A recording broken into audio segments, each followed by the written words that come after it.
ഗോപിയേട്ടാ നമസ്കാരം. Welcome to Sunday Funday. ചിലർ പറയും വർക്കേഴ്സ് വർഷിപ്പ് എന്ന്. ഗോപിയേട്ടന്റെ മനസ്സിൽ വർക്കേഴ്സ് വർഷിപ്പ് ആണോ വർക്കേഴ്സ് ഫൺ ആണോ? വർക്കേഴ്സ് ലൈക്ക് ഈ ശ്വാസം പോലെ always I will be working. It's your breath.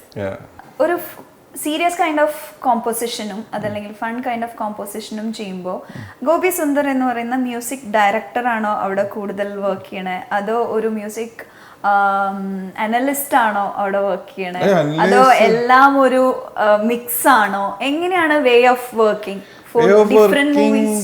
നമ്മളൊരു കോമൺ മാൻ ആവാന്നുള്ളതാണ്. നമ്മളൊരു മ്യൂസീഷ്യൻ ഒന്നും ആവണ്ടോ അവിടെ, സാധാരണ മനുഷ്യന്റെ മനസ്സിലോട്ട് എത്തിയാൽ മതി. പക്ഷെ നമ്മൾ കൊടുക്കുന്ന പ്രോഡക്റ്റ് ആർക്ക് വേണ്ടിയിട്ടാണെന്നുള്ള അതെ, അവർക്ക് എന്താ വേണ്ടതെന്നുള്ളത് ഇപ്പൊ അവര് ആവുകയാണ് ആദ്യം തന്നെ. പലരുടെയും സജഷൻസ് ഒബ്വിയസ്ലി ഉണ്ടാവും ചെയ്യുന്ന സമയത്ത് ഇത് അങ്ങനെ ആയിക്കൊള്ളാം ഇങ്ങനെ ആയിക്കൊള്ളാം. ചിലപ്പോ ചിലർ റെഫറൻസ് കൊണ്ടുവരും. ചെയ്യുന്ന സമയത്ത് മാത്രമല്ല, ചെയ്ത് കഴിഞ്ഞിട്ടും ഉണ്ടാവാറുണ്ട്. ചെയ്ത് ജനങ്ങളിലോട്ട് എത്തിക്കഴിയുമ്പോൾ ജനങ്ങൾക്കും പല അഭിപ്രായങ്ങളുണ്ട്. അത് നമുക്കൊന്നും ചെയ്യാൻ പറ്റില്ല. ഇപ്പൊ ഒരു ചിത്രം വരച്ച് ഒരു ചുമരും വെച്ചെടുത്ത് എങ്ങനെ ഉണ്ടാന്ന് വെച്ചാൽ 10 പേര് നന്നായിട്ട് 2 പേരെ കൊള്ളില്ലാന്ന് പറഞ്ഞാൽ അത് സൂപ്പർ ഹിറ്റ്. അന്ന് 10 പേര് നല്ലതെന്ന് പറഞ്ഞാൽ അത് നല്ലതാണെന്നൊരു നിർബന്ധമില്ല. ഓരോരുത്തരുടെ അഭിപ്രായം മാറും. അതേസമയം 2 പേര് അത് ഇഷ്ടമായി, അല്ലെ 2 പേർക്ക് ഭയങ്കര ഇഷ്ടമായി, ബാക്കി 8 പേർക്ക് അത് ഇഷ്ടമായില്ലെങ്കിൽ അത് ഫ്ലോപ്പായി എന്ന് പറഞ്ഞൊരു കാൽക്കുലേഷനിലാണ് കംപ്ലീറ്റ് സിനിമ ഓടിക്കൊണ്ടിരിക്കുന്നത്. കൂടുതൽ ആൾക്ക് ഇഷ്ടപ്പെടുമ്പോൾ അവിടെ കച്ചവടം ഉണ്ടാവുകയും നമ്മളെല്ലാവരും സർവൈവ് ചെയ്യുകയും ചെയ്യുന്നു. That doesn't mean that is the perfect creation. True. ഒരു മ്യൂസിക് കമ്പോസർ എന്നുള്ള നിലയ്ക്ക് പല ലാംഗ്വേജസിലും കമ്പോസ് ചെയ്തിട്ടുണ്ട്. ഒരുപാട് ജിംഗിൾസ് മുമ്പ് ചെയ്തിട്ടുണ്ട് ആഡ്സിന് വേണ്ടിയിട്ടൊക്കെ. ഏറ്റവും അധികം എൻജോയ് ചെയ്തിട്ടുള്ള, മനസ്സിൽ തട്ടി നിൽക്കുന്ന ഏതെങ്കിലും ഒരു മ്യൂസിക് ഉണ്ടോ? ഓറൽസ് എല്ലാം എൻ്റെ കുട്ടികളാണ് എന്നുള്ള പോലെയാണോ? ഒരു പ്രത്യേക ഇഷ്ടം ഏതെങ്കിലും? എല്ലാം ഇഷ്ടപ്പെട്ട് നമുക്ക് ചെയ്യാൻ പറ്റില്ല. ഇതാണ് ഞാൻ നേരത്തെ ചോദിച്ചത്. അങ്ങനെ ചില കോംപ്രമൈസസ് നമുക്ക് ചെയ്യേണ്ടി വരും. കോംപ്രമൈസ് അല്ല, ഇഷ്ടപ്പെട്ടത് മാത്രം ചെയ്യണമെങ്കിൽ നമ്മൾ ഒരു വർഷം 2 സിനിമയ്ക്ക് ചെയ്യുള്ളൂ. ഞാൻ ഒരു വർഷം ചെയ്യുന്ന 23-24 സിനിമകളാണ്. അതിൽ 22 റിലീസാവും. അപ്പോൾ ആ വോളിയം നിങ്ങൾക്ക് കേട്ടാൽ മനസ്സിലാവില്ല. ഇറ്റ്സ് ലൈക്ക് ഏത് കൈൻഡ് ഓഫ് വർക്കിംഗ് പാറ്റേണിലാണ് പോകുന്നത്. അപ്പോൾ അതിലെല്ലാ സിനിമകളും നമുക്ക് ഇഷ്ടപ്പെട്ടുകൊള്ളുന്നില്ല. ഇഷ്ടപ്പെടാത്ത സിനിമകൾ നമുക്ക് അതിന് വേണ്ടത് കൊടുത്ത് അതിനോട് നീതി പുലർത്തുന്ന രീതിയിൽ നമ്മുടെ മ്യൂസിക് ആ പ്രോഡക്റ്റിനെ ഹെൽപ്പ് ചെയ്യുന്നിടത്താണ് നമ്മൾ പ്രൊഫഷണൽ ആവുന്നത്. അല്ലെങ്കിൽ പിന്നെ നമുക്ക് ഇഷ്ടമുള്ള മാത്രം ചെയ്യുകയാണെങ്കിൽ ഭയങ്കര സുഖമല്ലേ. നമ്മൾ നാച്ചുറലി വീട്ടിൽ നമ്മൾ കമ്പോസ് ചെയ്യുന്നു, ആ പാട്ട് കേട്ട് ഇഷ്ടപ്പെടുന്ന ഒരു ഡയറക്ടർ വരുന്നു, ഈ പാട്ട് നമ്മുടെ പടത്തിന് ഉപയോഗിക്കാന്ന് പറയുന്നു, അപ്പോൾ ഉപയോഗിച്ചോളൂ, കുഴപ്പമില്ല. അങ്ങനെ ഞാൻ മ്യൂസിക് ഡയറക്ടർ ആവാം. പക്ഷെ എൻ്റെ ജോലി എന്ന് പറഞ്ഞാൽ ഒരു പ്രൊഫഷണൽ സിനിമ മ്യൂസിക് ഡയറക്ടറാണ്. അപ്പം എന്നെ സംബന്ധിച്ചിടത്തോളം I cannot be choosy. I have to be like open to everyone. Like ഇപ്പോൾ ഇങ്ങനെ ഒരു പ്രോജക്റ്റ് വന്നു, ഓക്കെ, എന്നെ സംബന്ധിച്ച് ആ ഡേറ്റ് അവർക്ക് കൊടുത്തു, ആ ഡേറ്റ് നമ്മൾ വർക്ക് ചെയ്യാം. അത് നമുക്ക് ആ പ്രോജക്റ്റ് എന്താണെന്നുള്ളത് സെക്കൻഡറി ആണ്. ഫസ്റ്റ് ആ പ്രോജക്റ്റ് എടുക്കുന്നു, നമ്മളത് പ്രോജക്റ്റ് ഇടും. ആ സമയത്ത് ഡേറ്റ് ഉണ്ട്, പ്രോജക്റ്റ് എടുക്കും. പിന്നെ ഈ പ്രോജക്റ്റ് നമ്മളെടുത്ത് അതിന് നമുക്ക് ചിലപ്പോൾ അപ്ലിഫ്റ്റ് ചെയ്യാൻ പറ്റും. അതിനെന്താണ് അപ്ലിഫ്റ്റ് ചെയ്യേണ്ടതെന്നുള്ളത് നമ്മൾ ചിന്തിച്ച്. പിന്നെ ചില സിനിമകൾ ബൈ ചാൻസ് ലൈക്ക് ഉസ്താദ് hotel, Bangalore days, how old are you, എന്നും നിന്റെ മൊയ്തി, ഇങ്ങനെയുള്ള സിനിമകളുടെ പേരുകൾ, അങ്ങനെ ഒരുപാട് സിനിമകൾ. ചില സിനിമകൾ നമുക്ക് എഫേർട്ട്ലെസ് മ്യൂസിക് വരും, നമ്മളൊരു എഫേർട്ട് എടുക്കണ്ട, നാച്ചുറലി മ്യൂസിക് വരും. That means you loved it basically as A nature, as an artist, as A common man, you love that project. So you just sit and relax, music will flow. നമ്മൾ നല്ലൊരു music composer ആണെങ്കിൽ അല്ലെങ്കിൽ ഒരു professional composer ആണെങ്കിൽ you are suggesting people like first thing is like അത് accept ചെയ്യാനുള്ള മനസ്സുണ്ടാവണം എന്നുള്ളതാണോ? അതോ as you said story നോക്കാറില്ല, അങ്ങനെ ചിലത് ഇഷ്ടാവാറില്ല എന്ന് പറഞ്ഞു. അപ്പോൾ അങ്ങനെയാണോ ഗോപിയേട്ടൻ സജസ്റ്റ് ചെയ്യണേ? അല്ല, അങ്ങനെ ആദ്യം നമ്മൾ തൊഴിൽ പഠിക്കുകയാണ് വേണ്ടത്. അതിനുശേഷമാണ് ഇഷ്ടങ്ങളൊക്കെ എന്ത് ചെയ്യണം എന്നല്ല അറിയേണ്ടത്. പല സിറ്റുവേഷൻസ് നമ്മുടെ മുമ്പിൽ വന്ന് പെടും. പല മ്യൂസിക് ഡയറക്ടേഴ്സും ഈ പറഞ്ഞ പോലെ വന്നിട്ട് പെട്ടെന്ന് കാണാതെ പോകാനുള്ള റീസൺ അത് തന്നെയാണ് മേജറായിട്ട്. എന്ന് വെച്ചാൽ ഒരു സിറ്റുവേഷൻ വരുമ്പോൾ ഹാൻഡിൽ ചെയ്യാൻ പറ്റില്ല. മ്യൂസിക് ഡയറക്ഷൻ അല്ലെങ്കിൽ എനി പ്രൊഫഷൻ, ആ ചെയ്യുന്ന ജോലിയല്ല മെയിനായിട്ടുള്ള പ്രൊഫഷൻ.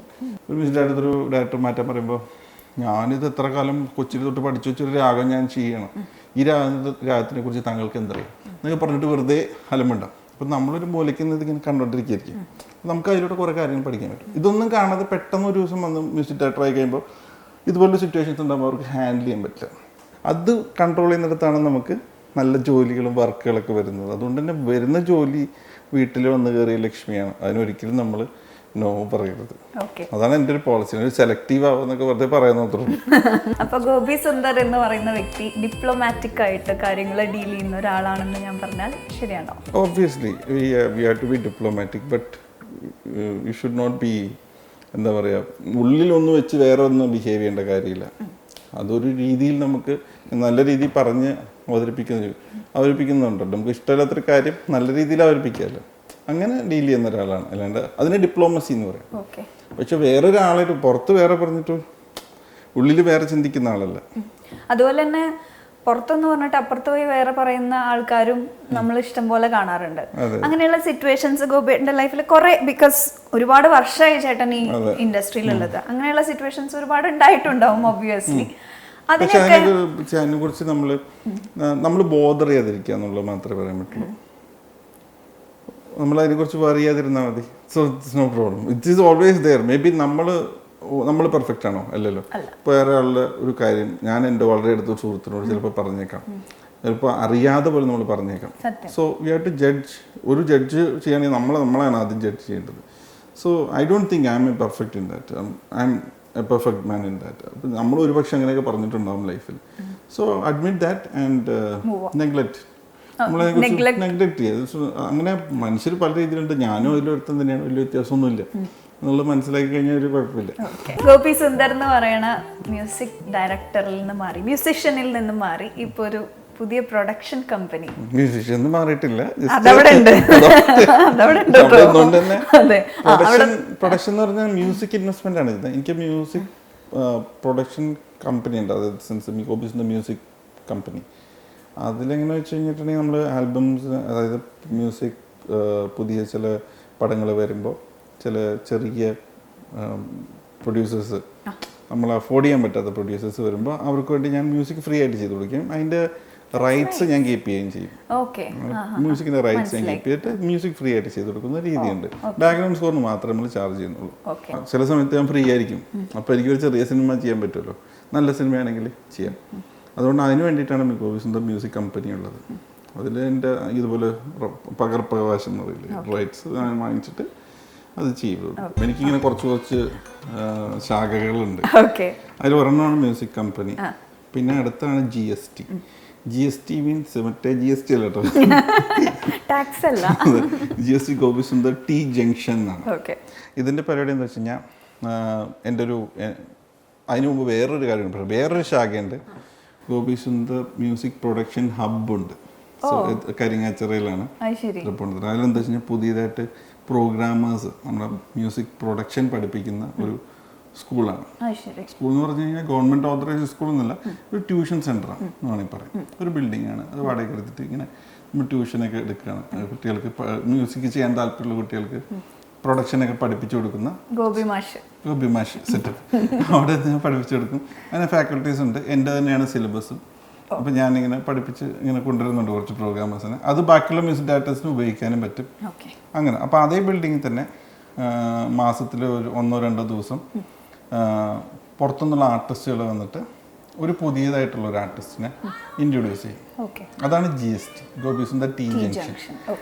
അതായത് വളർന്നു വന്നുകൊണ്ടിരിക്കുന്ന കലാകാരന്മാർക്ക് എത്തുന്ന ഒരു ടി ജംഗ്ഷൻ. ഈ ടി ജംഗ്ഷനിൽ നിങ്ങൾ ലെഫ്റ്റ് എടുക്കണോ റൈറ്റ് എടുക്കണോ എന്നുള്ളത് നിങ്ങൾ തീരുമാനിക്കും. നമ്മൾ അവിടെ ഒരു പ്രോഗ്രാം അവതരിപ്പിക്കുന്നു, ഒരു 1 hour 2 hour പ്രോഗ്രാം. അപ്പോൾ ഓൾറെഡി എസ്റ്റാബ്ലിഷ് ആയിട്ടുള്ള ഒരു ആർട്ടിസ്റ്റ് വന്നിട്ട് പുതിയതായിട്ട് വരുന്ന ആർട്ടിസ്റ്റുകൾ അവിടെ വെച്ച് ഇൻട്രൊഡ്യൂസ് ചെയ്യും. അപ്പോൾ പുതിയതായിട്ട് വരുന്ന ആളുകൾക്ക് അതൊരു ടി ജംഗ്ഷനാണ്. അപ്പോൾ അതിലൂടെ അതൊരു ടിക്കറ്റഡ് ഷോ ആണ്. അപ്പോൾ എല്ലാവരും വന്നത് കണ്ട് ഡിന്നറൊക്കെ കഴിച്ച് ഇങ്ങനെ വീട്ടിൽ പോകുന്നൊരു പരിപാടിയാണ്. ചെറിയ നമ്മുടെ വീട്ടിലൊരു ഗെറ്റ് ടുഗദർ പോലെ അങ്ങനെ ഒരു സംവിധാനമാണ് GST. ഫ്യൂച്ചർ പ്രോജക്ട്സിനെ പറ്റി ഈ ഫ്യൂച്ചർ എന്ന് പറയുമ്പോൾ ഒരു പ്രശ്നമുണ്ട്. ഫ്യൂച്ചർ എന്ന് പറയുമ്പോൾ ഈ പറഞ്ഞ അഹങ്കാരമായി പോകും. അതിൻ്റെ ആഴ്ചയിൽ ഓരോ പടം എടുത്തോണ്ടിരിക്കുക, ചെയ്തുകൊണ്ടിരിക്കുന്നു. അത് തന്നെയാണ് ചെയ്തുകൊണ്ടിരിക്കുന്നത്. ചിലർക്ക് അത് കേൾക്കുമ്പോൾ ഭയങ്കര അഹങ്കാരമായിട്ട് പോകും. നമ്മളിങ്ങനെ ദൈവം സഹായിച്ച് ആഴ്ചയിൽ ഓരോ പ്രോജക്ട്സ് ഉണ്ട്. ഇവിടുന്ന് കമ്മിറ്റ് ചെയ്യുന്നുണ്ട്, ചിലത് കമ്മിറ്റ് ചെയ്യുന്നില്ല. ഇപ്പോൾ കുറച്ചും കൂടി സെലക്ട് ചെയ്യാനായിട്ട് ശ്രമിക്കുന്നുണ്ട്. ചില നമുക്ക് ഇഷ്ടപ്പെട്ട സിനിമകൾ ചെയ്യണമെന്ന് ആഗ്രഹിക്കുന്നുണ്ട്. അതൊരു ദൈവഭാഗ്യം. ഇഷ്ടപ്പെട്ട സിനിമകൾ ചെയ്യണമെന്ന് ആഗ്രഹിക്കും when you hear about some projects? അല്ല, ഇഷ്ടപ്പെട്ട സിനിമകൾ ചെയ്യാൻ ആഗ്രഹിക്കാനുള്ള കാരണം എന്താ വെച്ചാൽ നമുക്ക് റിലാക്സ് ആയിട്ട് ചെയ്യാൻ പറ്റും.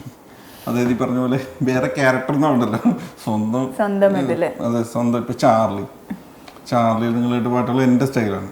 അതിന് എനിക്ക് വെറുതെ എനിക്ക് ജസ്റ്റ് ഒന്ന് എനിക്ക് ഏറ്റവും സിമ്പിളായിട്ട് ചെയ്യുന്ന മ്യൂസിക്കാണ്.